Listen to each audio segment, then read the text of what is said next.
ไม่รู้ไปโกรธใครมาไม่พูดไม่จาทำหน้าบึ้งตึง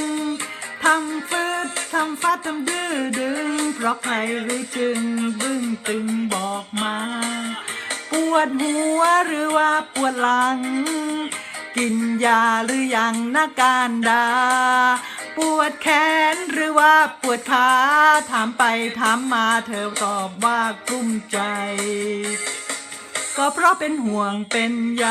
ไอเราใช่ใครก็คนรู้จักกันใครเขาคมเหงหรือกีดกันห่วงยันว่าเธอกุ้มใจคำถามถามไปกี่คำทุกคำก็ตอบว่ากลุ้มใจคนถามก็ชักจะหวั่นไหวถามมาถามไปก็กุ้มใจเสียเองกุ้มใจไม่มีลอลิงกุ้มใจจริงๆลอลิงไม่มีรักเธอเธอไม่ยินดีเพราะตัวเรานี้ไม่มีลอลิงกุ้มใจกุ้มใจจริงๆกุ้มใจจริงๆลอลิงไปไหนรักเธอจนสุดหัวใจแล้วเหตุไฉนลอลิงไม่มีกุ้มใจกุ้มใจกุ้มใจกุ้มใจกุ้มใจใครหนอใครกุ้มใจใครช่วยที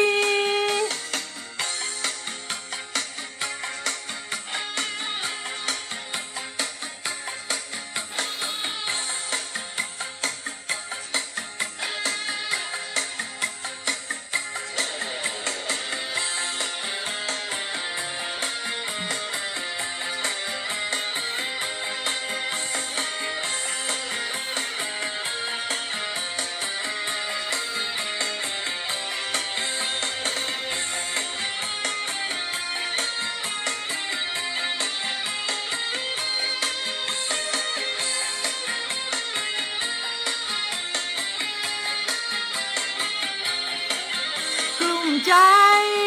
กลุ้มใจกลุ้มใจกลุ้มใจกลุ้มใจใครหนอใครกลุ้มใจใครช่วยทีก็เพราะเป็นห่วงเป็นใยไอเราใช่ใครก็คนรู้จักกันใครเขาคมเหงหรือกีดกันบอกว่าเธอกลุ้มใจคำถามถามไปกี่คำทุกคำก็ตอบว่ากุ้มใจคำถามก็ชักจะหวั่นไหวถามมาถามไปก็กุ้มใจเสียเองกุ้มใจไม่มีลอลิงกุ้มใจจริงๆลอลิงไม่มีเธอไม่ยินดีเพราะตัวเรานี้ไม่มีลอลิงใจกลุ้มใจจริงๆกลุ้มใจจริงๆ